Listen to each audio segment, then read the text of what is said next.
boa noite. No Globo Repórter de hoje, 110 anos da imigração japonesa no Brasil. Há pouco mais de um século, um navio chegou ao Porto de Santos carregado de esperança. Homens e mulheres em busca de uma nova chance. Não imaginavam, mas estavam começando a construir a maior colônia japonesa fora de seu país. No programa desta noite, vamos refazer essa viagem, no sentido contrário, atravessar a terra do sol nascente, descobrir os segredos, as paisagens e a sabedoria desse povo que tanto influenciou a vida brasileira.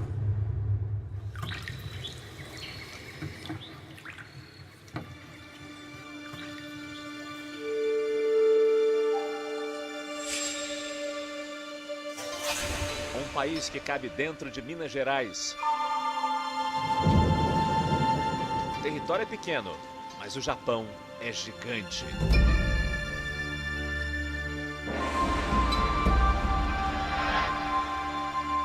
Cenários tão diversos. História milenar.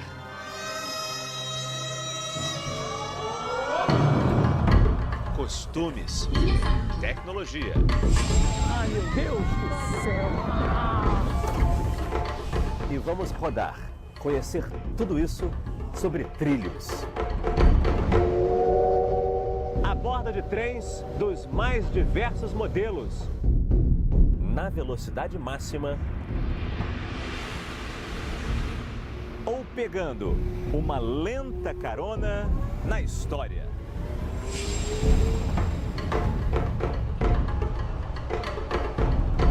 Às vezes o trem é praticamente nosso. Outras, a gente tem um pouco mais de companhia. Vai ser um prazer ter você viajando com a gente. Nossa aventura começa aqui no sul do Japão, na cidade de Beppu, a terra da cura. 130 mil habitantes vivem entre a Baía de Beppu e as montanhas. Mas tem algo estranho no ar.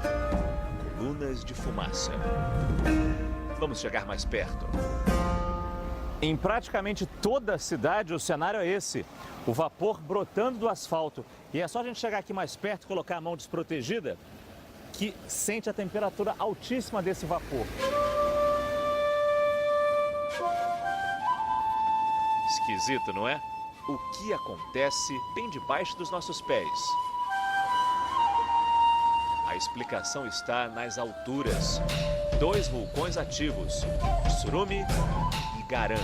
Estamos na Ilha do Fogo. Explosões, erupções. Kyushu, a terceira maior ilha do Japão, abriga a mais gigantesca bacia vulcânica do planeta. E boa parte dos 108 vulcões ativos do país. Beppu foi erguida sobre essa intensa força da natureza. E como numa enorme panela de pressão, o vapor busca uma saída, criando um clima sombrio na região. Um mundo de águas escaldantes, seres assustadores e sons que ecoam das entranhas da terra. São jigokos, infernos em japonês. Parece o apelido perfeito. Mas olhe de novo. O inferno também seria tão bonito. E em vez de castigar, poderia nos ajudar? São quase 3.000 fontes termais, a maior concentração de toda a Ásia. Dessas fontes, surge uma água rica em minerais e nutrientes que ajuda a combater doenças. Desde 1911, quando os primeiros trens começaram a chegar aqui a Beppu, o caminho das águas quentes do inferno se transformou para os japoneses no caminho da saúde.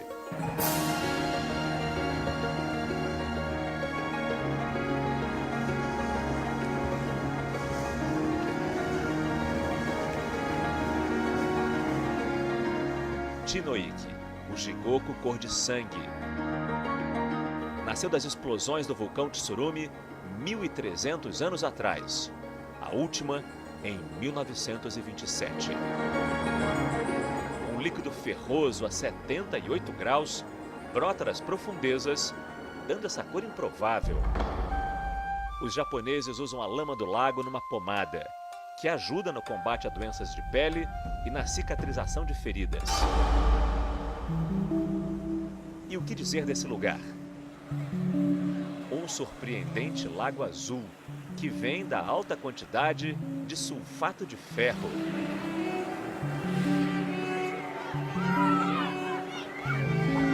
Mas essa beleza é fatal. O nome? Mar do Inferno, ardendo a 98 graus. Em meio ao vapor, a vida se adapta e cria lendas. A aranha Joru seria um yokai, uma espécie de monstro folclórico. Jorogumo, a mulher-aranha, se transforma numa bela jovem capaz de hipnotizar as vítimas. Sim, o inferno tem monstros. O crocodilo poroso, o maior réptil do planeta, é encontrado entre o litoral do Sudeste Asiático e a Austrália. Cerca de 80 moram nesse abrigo, criado há quase 100 anos. Aqui tem carne de cavalo e carne de frango e o Sugahara-san que vai distribuir.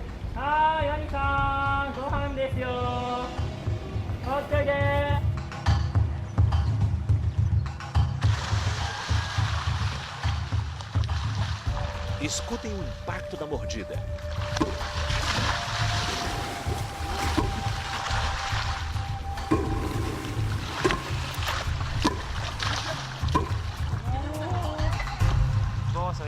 Agora silêncio. Todos já sabem.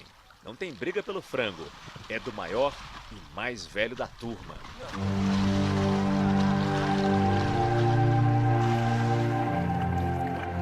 A força dos vulcões varreu daqui um templo budista. E essa lama cinza e borbulhante começou a jorrar.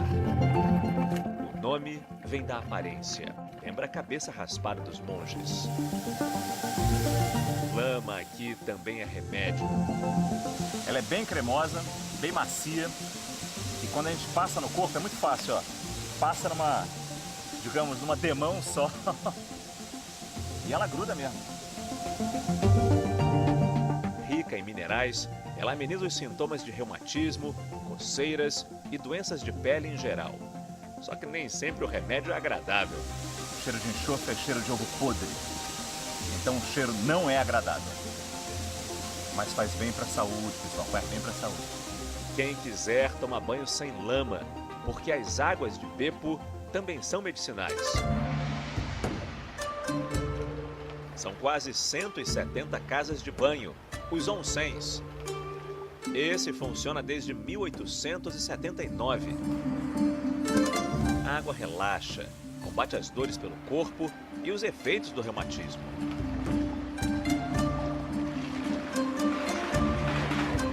Os pequenos vagões vermelhos sempre trazem novos visitantes. A maioria vem dos países asiáticos.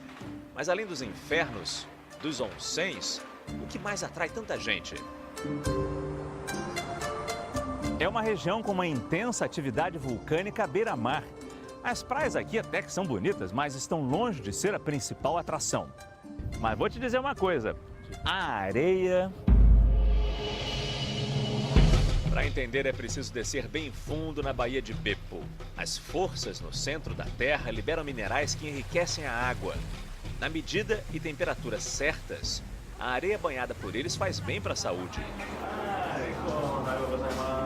Bom, mas para explicar direitinho, eu preciso trocar de roupa.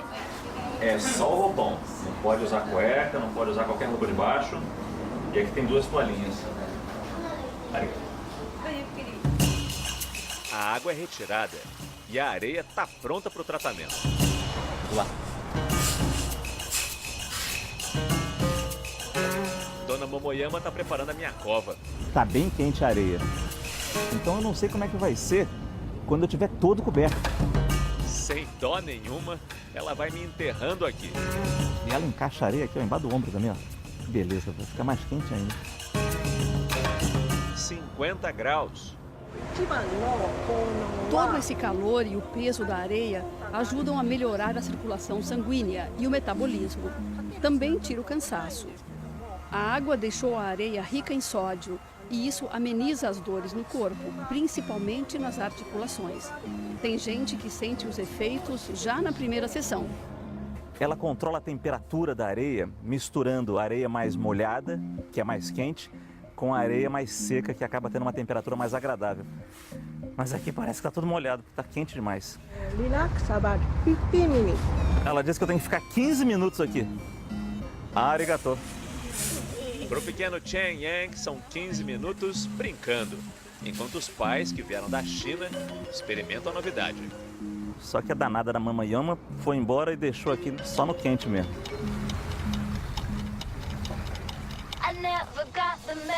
Até que chega a hora daquela cena de filme de terror.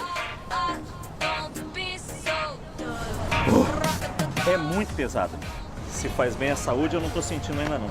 Mas o alívio de sair é tão bom, eu tô até feliz, sabe? It's heavy and it's hard to feel like you're a chicken in the oven. Ele disse que se sentiu como uma galinha no forno. But do you feel the Pergunto se ele pressure? sentiu a pressão da areia agindo no corpo. Sim, um pouco, por causa do peso, mas com o tempo você se sente dentro de uma sauna. É uma experiência interessante. Todo esse vapor tem outra utilidade. Na Terra da Cura, não podia faltar comida saudável. O mais legal desse restaurante é que a gente traz a própria comida. E aqui nós temos batata doce, tomate, milho. Eu escolhi também ovo, tomatinho cereja, cogumelo e berinjela. O restaurante fornece pra gente talvez a parte mais importante, o cronômetro, que vai dizer quando o cozimento vai estar pronto. Leva 30 minutos para tudo ficar pronto, mas cada alimento tem seu tempo. Olha o óculos, embaça tudo. A comida vai pro forno. O cronômetro já começou a correr. E basta uma olhadinha ao redor para perceber que vai ficar bom. Esse vapor tem sais minerais que dão um sabor especial para a comida. Os benefícios para a nossa saúde ainda estão sendo estudados pelos especialistas, mas o cozimento no vapor é bem mais saudável. Ah, o tomatinho cereja tá uma graça. Deixa eu mostrar aqui para vocês, ó. Olha que bonitinho. Daqui a pouco sai mais. Enquanto isso, eu tô curioso para saber o que eles estão bebendo. Uma água termal, que também é boa para a saúde.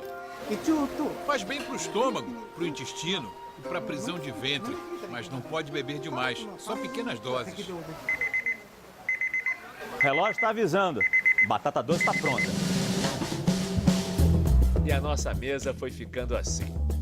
Faz bem para a saúde e é mais gostosa a comida. Vamos ver se é verdade. Primeiro tomatinho cereja. Delicioso. Muito bom. É só o começo, hein? Aguarde, vai ter comida à beça nessa reportagem.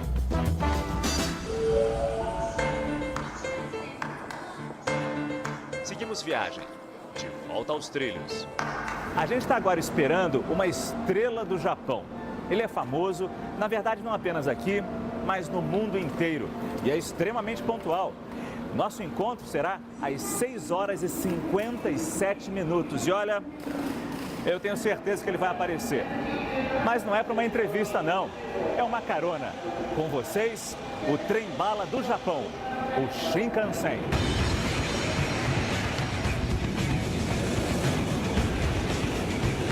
Um míssil em disparada.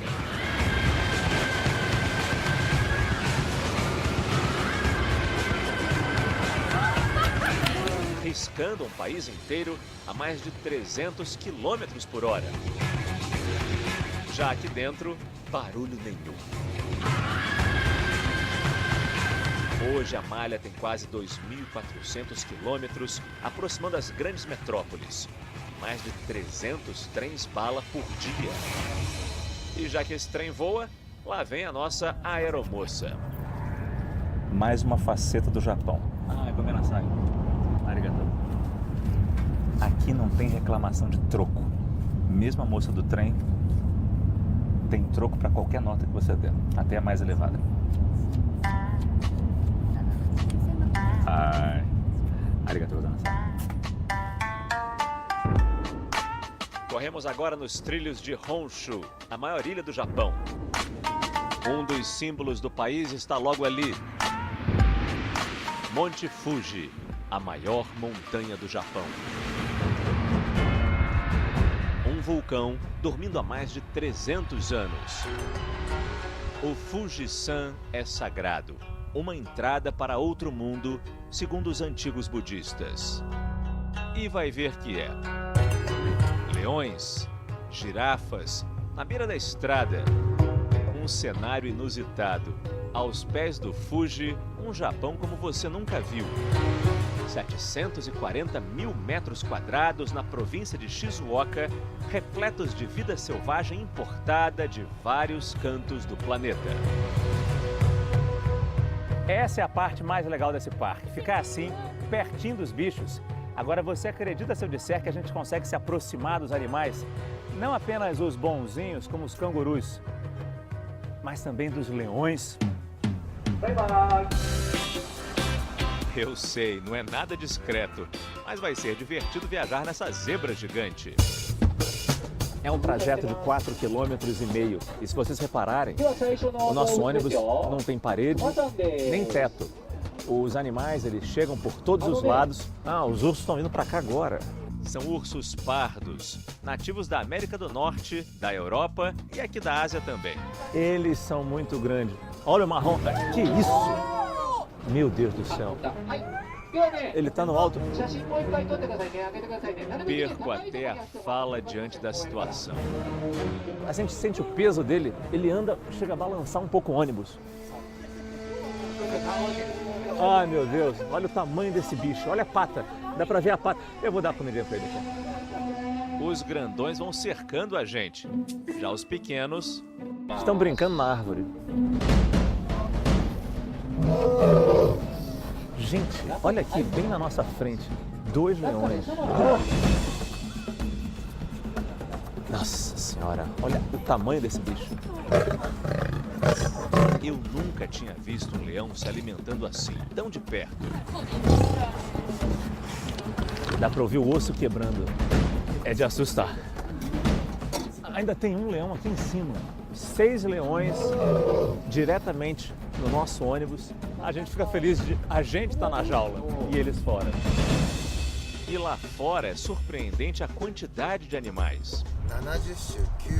São 900 animais de 70 espécies diferentes. Eles vão se adaptando. E para condições extremas, como a neve no inverno, eles têm abrigos bem protegidos. Cercas e portões enormes isolam os grandes predadores. Tem um funcionário em cada um desses portões e ele abre um portão, a gente entra, ele fecha o portão e só depois ele abre o segundo para a gente poder seguir. Safari japonês é assim. É uma volta ao mundo, literalmente uma volta ao mundo. De repente estamos na Rússia, a casa do fabuloso tigre siberiano, o maior felino do planeta. O olho dele é bonito, né? O guia acabou de falar que o tigre costuma comer pneu. Perigo no carro de apoio. O tigre está inquieto, bloqueou o nosso caminho. O quê? Se a gente está nervoso, escutem Luciano de Suda, o nosso repórter cinematográfico. Tensão, né? Começando a dar um pouco de medo. Ufa, saiu da frente. Tô a fim de um amiguinho mais tranquilo agora. É a turma do deserto, camelos verdadeiros, com 2 corcovas. Aqui, rapaz. Legal.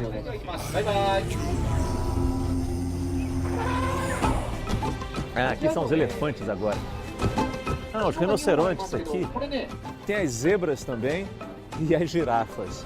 Voltamos para a África. A gente até vira criança outra vez.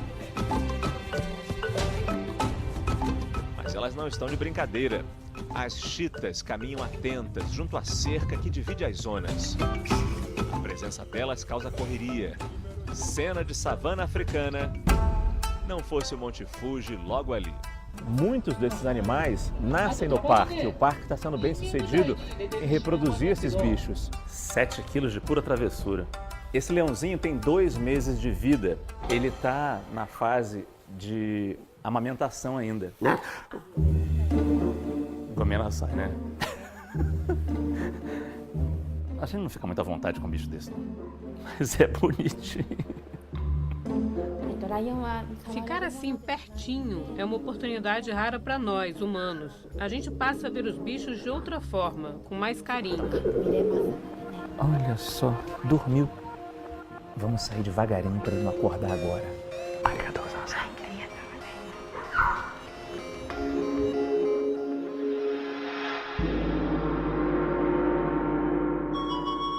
O Castelo dos Samurais, a antiga capital do Japão, cidade dos templos e das geishas. Como vivem as mulheres que dominam a arte da sedução? É daqui a pouco. Honshu, a maior ilha a formar o arquipélago japonês, concentra mais da metade da população do país. Estações movimentadas, quase 70 milhões de pessoas entrando e saindo todos os dias. Quer saber para onde eu vou agora? Vou dar só uma pista. É um patrimônio da humanidade. E chegar lá não é difícil. Em frente à estação, basta seguir toda a vida nesta avenida. Na paisagem moderna, a história se impõe. Himeji-jo, uma das pérolas do século XV, quando os castelos se espalharam pelo Japão. Caminhar entre as torres brancas é mergulhar no universo dos guerreiros japoneses. Samurais, aqueles que servem aos senhores feudais, nobreza militar que comandava as tropas com a bravura das espadas. Ocuparam o castelo no período Sengoku, entre os séculos XV e XVI, quando o Japão vivia uma sangrenta guerra civil. Inimigos jamais atravessaram as enormes muralhas além do fosso. Mas a principal estratégia de defesa deste castelo era o caminho para chegar até ele. Um complexo com 83 construções, onde começa e onde termina.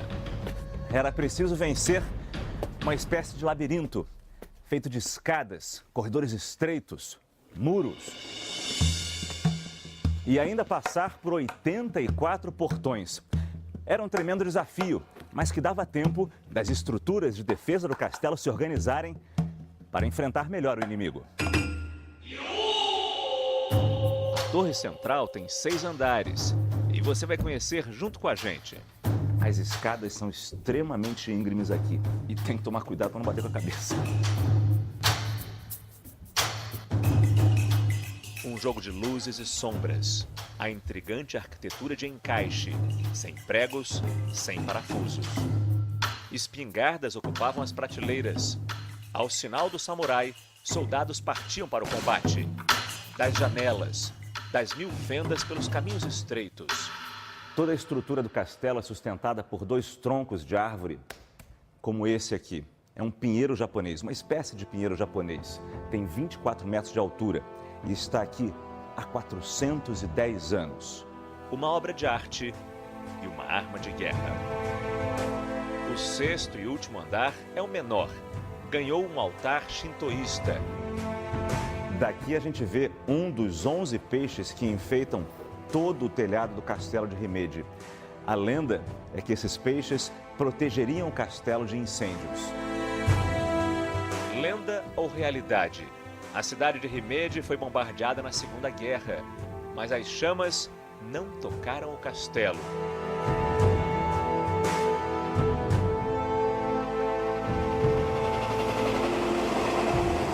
O Japão que corre lá fora é fascinante pela cultura, mas também pelas belezas naturais. Há mais de 1000 anos, a nobreza do Japão descobriu um caminho para uma espécie de paraíso particular. E é para lá que eu te levo, de trem, pelas montanhas.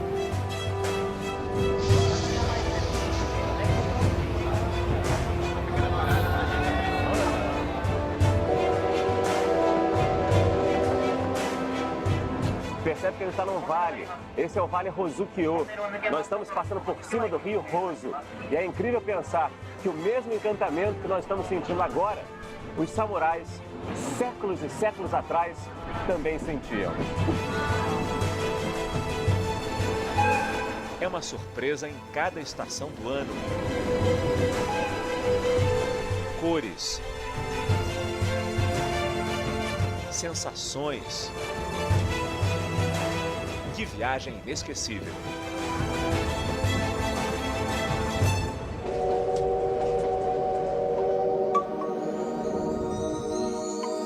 Kyoto tem uma relação muito próxima com a natureza. É quase um caso de amor.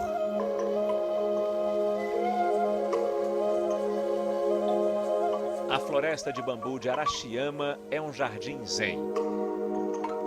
Diz a crença que o espaço oco dentro dos bambus é a morada dos deuses. A antiga capital imperial do Japão é a cidade dos templos. São mais de 2.000.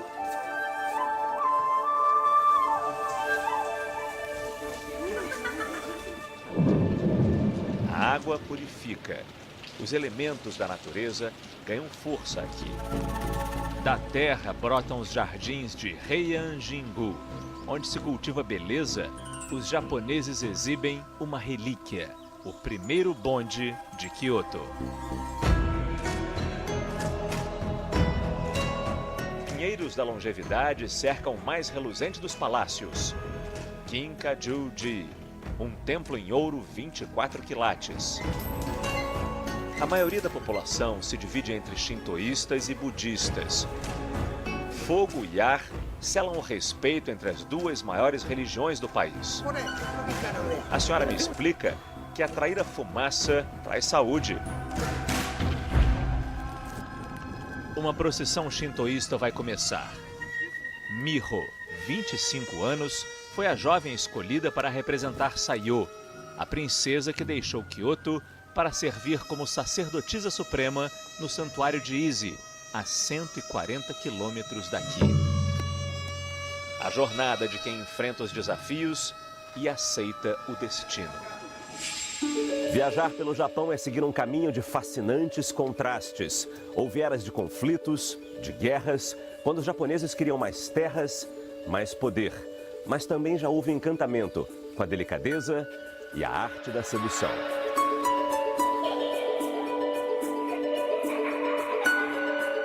Do cinema veio a jovem Shiyo.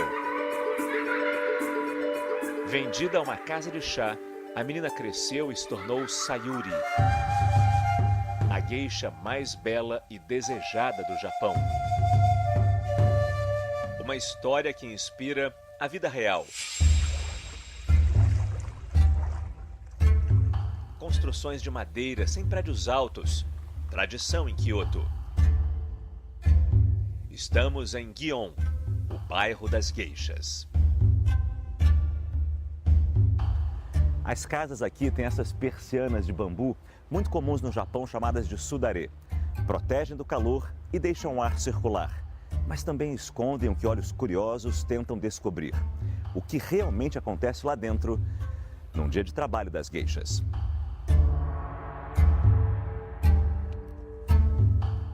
Duas horas se arrumando.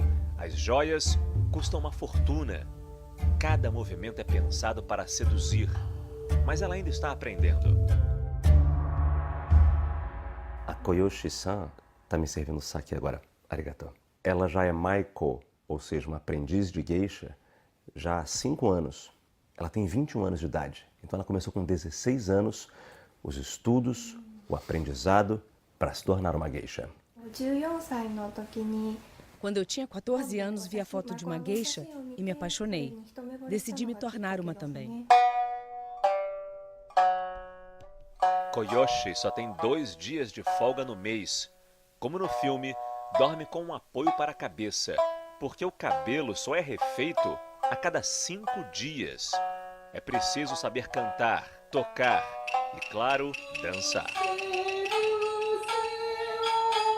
Ela ainda não tem salário.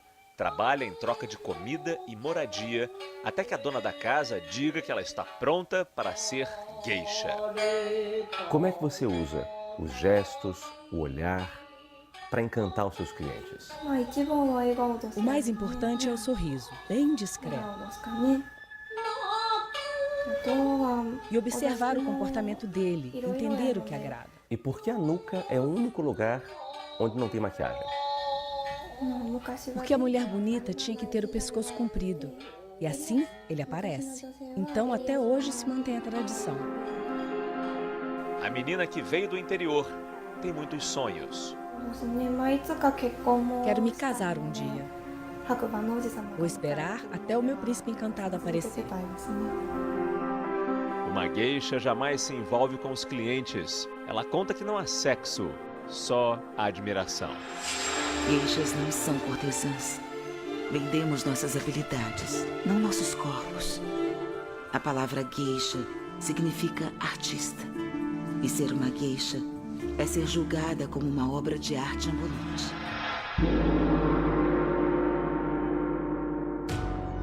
Memórias da guerra. Como os bondes de Hiroshima ajudaram a cidade a superar o terror atômico. E a comida que surgiu da necessidade. É daqui a pouco.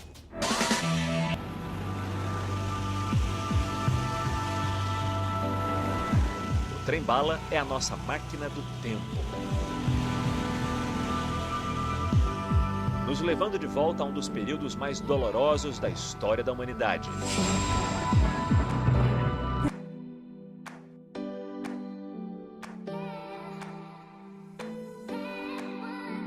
Hiroshima, 6 de agosto de 1945.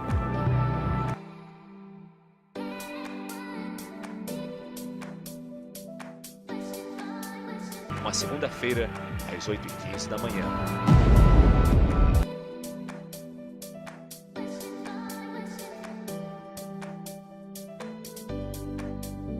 Dia e a hora em que a Terra ardeu, tanto quanto o Sol.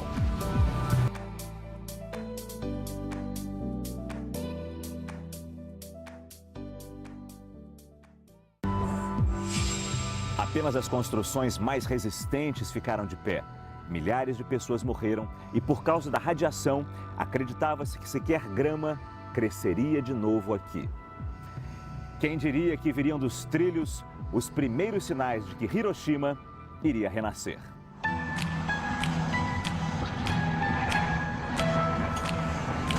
Os trens dão lugar aos bondes, um charme que nunca abandonou Hiroshima. A cidade, com mais de 1 milhão de habitantes, foi totalmente reerguida após a guerra. Uma velha oficina e um reencontro. Ela e ele. Um toque e quantas memórias. O que a senhora lembra daquele dia 6 de agosto de 45? Eu estava tomando café da manhã quando senti uma luz muito forte. Logo depois, já vi as chamas, tudo pegando fogo. Foi a minha última lembrança antes de perder os sentidos. Dona Sasaguchi tinha apenas 14 anos e o mesmo fascínio que ainda sente por essa máquina. Fazia um curso para condutores de bonde, mas quando acordou, a escola já não existia mais. Eu percebi que estava debaixo de escombros, sentindo dores nas costas. Consegui achar uma saída e encontrei outras meninas feridas e chorando muito. Achei que uma bomba incendiária tivesse caído sobre a escola. Uma fúria atômica nunca vista em todo o planeta. Corpos em chamas se jogavam no rio Ota em busca de alívio. Os sobreviventes do ataque radioativo são chamados de hibakushas. Dona Sasaguchi é um deles. E 3 dias depois da tragédia, assumiria uma importante missão. Eu aceitei ser cobradora nos bondes, mas a ordem era levar as pessoas sem cobrar nada por isso. O bonde era a esperança, o único meio de se locomover, de fazer Hiroshima voltar aos trilhos. Só queríamos ajudar a cidade e os moradores. Estávamos cumprindo o nosso dever. Hoje, revendo a história, entendo o valor daquilo e a gratidão das pessoas naquele momento. É muito simpático.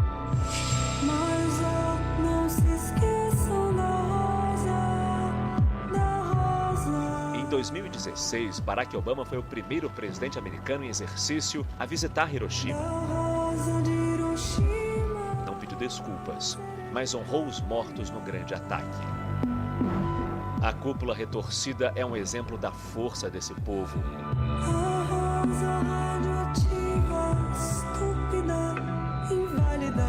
Abalada, em ruínas e continua de pé. Virou um memorial da paz, patrimônio mundial.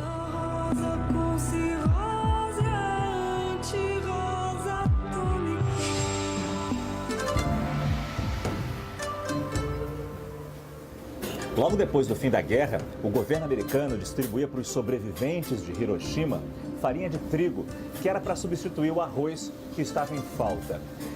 Os moradores da cidade pegavam essa farinha de trigo e misturavam com o que tinham à mão, verdura, legumes, e jogavam tudo numa chapa. Assim se popularizou o okonomiyaki, um prato que nasceu da necessidade. É uma delícia. É o meu prato favorito aqui no Japão. Heranças da guerra. Enquanto o medo insiste mundo afora, Hiroshima resiste, defendendo o fim das armas nucleares, um eterno pedido de paz ecoando pelo planeta.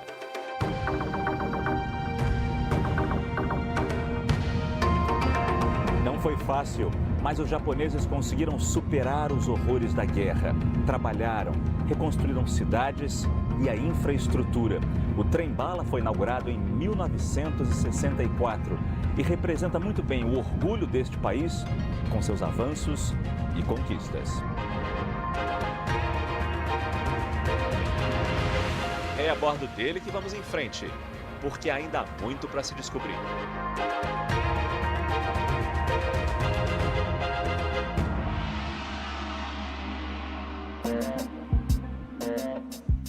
A seguir, os trilhos da diversão. Nosso repórter encara os desafios num parque que já bateu mais de 10 recordes mundiais. A gente volta já. Um país sobre trilhos. Nossas lentes registram um mosaico encantador. A experiência de viver o Japão. Mesmo quando a viagem é longa, a gente não passa aperto, a gente não passa fome. Aqui a gente tem a marmita japonesa, o bentô. Mas como eu comprei na estação de trem, ela vira um ekiben, que é sempre feita com os produtos típicos da região. É bom demais. Quase 1.100 quilômetros até agora. E a nossa viagem ainda está chegando à metade.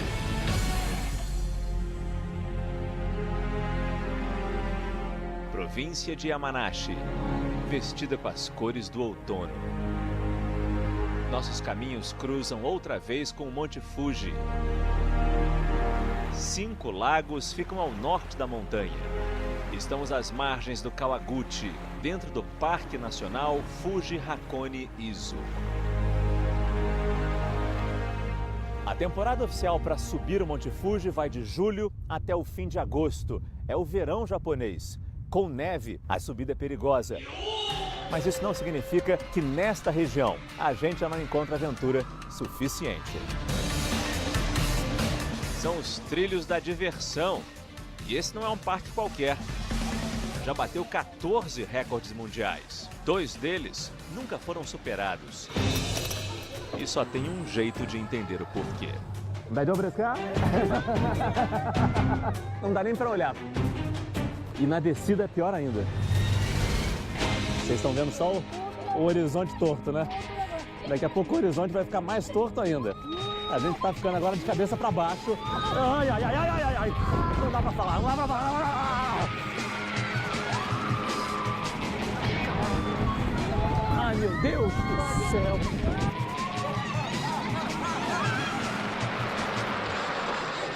Elas estão rindo de quê? Do que essas meninas estão rindo? Eu não sei. É curioso ver para onde os trilhos nos levam, né? 2 montanhas russas na mesma tarde.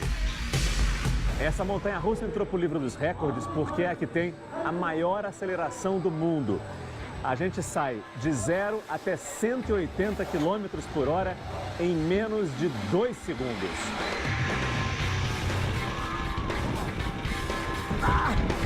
Ai, é muito rápido! Ai, meu Deus!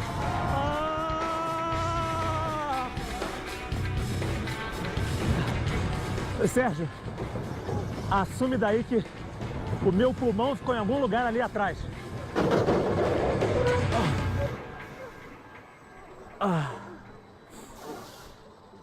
Nunca mais. O Márcio tem 7 dias para se recuperar. Na semana que vem, a nossa viagem pelos trilhos vai continuar, da capital Tóquio até o extremo norte do Japão. Fique agora com a super série Onde Nascem os Fortes. Boa noite para você. E a gente encerra com as imagens do que vem aí na próxima sexta.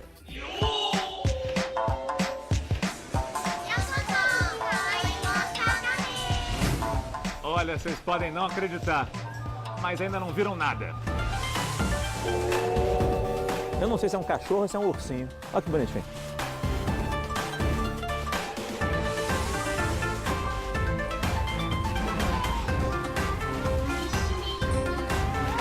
Quando a pessoa já está escolhendo o shoyu, é porque já virou japonês. Realmente valeu a pena.